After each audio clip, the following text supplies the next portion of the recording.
ಬೆಳಗಾವಿಯಲ್ಲಿ ಶೆಟ್ಟರ್ಗೆ ticket announce ಆಗ್ತಾ ಇದ್ದಂತೆ ಅಸಮಾಧಾನ ಭುಗಿಲೆದ್ದಿದೆ. ಹಾಲಿ ಸಂಸದೆಯಾಗಿರುವ ಮಂಗಳಾ ಅಂಗಡಿಯವರು ಟಿಕೆಟ್ ಅನ್ನ ಕಳೆದುಕೊಂಡಿದ್ದಾರೆ ಈ ಸಲ.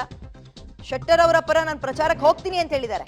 ಹೈಕಮಾಂಡ್ ಬಳಿ ಏನನ್ನೂ ಡಿಮ್ಯಾಂಡ್ ಮಾಡಿಲ್ಲ. ಮುಂದೆ ಮಕ್ಕಳಿಗೆ ಏನಾಗುತ್ತೋ ನೋಡೋಣ, ಏನಾದರೂ ನೆಲೆ ಮಾಡ್ಕೊಡೋಕೆ ಏನ್ ಮಾಡ್ತಾರೋ ನೋಡೋಣ ಅಂತ ಬೆಳಗಾವಿಯಲ್ಲಿ ಸಂಸದೆ ಮಂಗಳಾ ಅಂಗಡಿಯವರು ಹೇಳಿಕೆ ಕೊಟ್ಟಿರೋದು.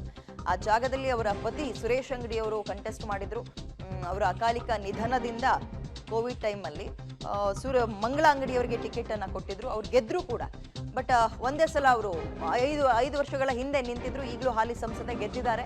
ಬಟ್ ಇನ್ನು ಮುಂದಕ್ಕೆ ಅಲ್ಲಿ ಕಂಟೆಸ್ಟ್ ಮಾಡ್ತಾ ಇರೋದು ಬಿಜೆಪಿ ಅಭ್ಯರ್ಥಿ ಜಗದೀಶ್ ಶೆಟ್ಟರ್ ಅವರು. ಏನಾದ್ರು ಬಂಡಾಯ ಹೇಳ್ತಾರಾ ಅಂತ ಅಂದಾಗ ಇಲ್ಲ, ನಾನು ಅವ್ರ ಪರವಾಗಿ ಕೆಲಸ ಮಾಡ್ತೀನಿ ಅಂತ ಹೇಳಿದ್ದಾರೆ.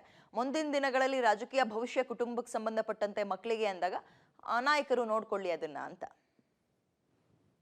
ಶೆಟ್ಟರ್ ಅವ್ರಿಗೆ ಆಗಿದೆ, ನೀವೆಲ್ಲ ಸಪೋರ್ಟ್ ಮಾಡ್ರಿ, ಹೆಚ್ಚಿನ ಇದರಿಂದ ಆರಿಸಿ ತೊಗೊಂಬರ್ರಿ ಅಂತ ಹೇಳಿದರು. ಅದೇ ಥರ ನಾವು ಅವರನ್ನು ಹೆಚ್ಚಿನ ಮತಗಳಿಂದ ಆರಿಸಿ ತರಬೇಕಂತ ವಿಶ್ವಾಸ, ಎಲ್ಲ ಕಾರ್ಯಕರ್ತರು ಆರಿಸಿ ತರ್ತಾರಂತ ವಿಶ್ವಾಸ ಇದೆ.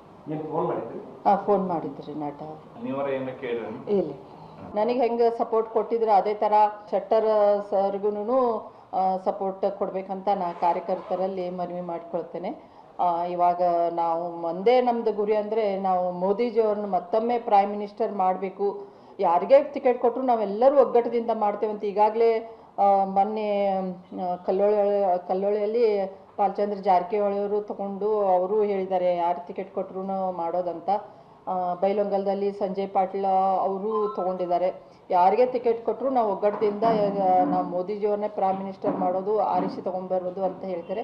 ಅದೇ ಥರ ನಾವು ಎಲ್ಲ ಕಾರ್ಯಕರ್ತರಿಗೆ ಮನವಿ ಮಾಡ್ಕೋತೀವಿ. ಸರ್ಗೆ ಹೆಂಗೆ 4 ಥರ ಹೆಚ್ಚಿನ ಲೀಡ್ಲಿ ಆರಿಸಿ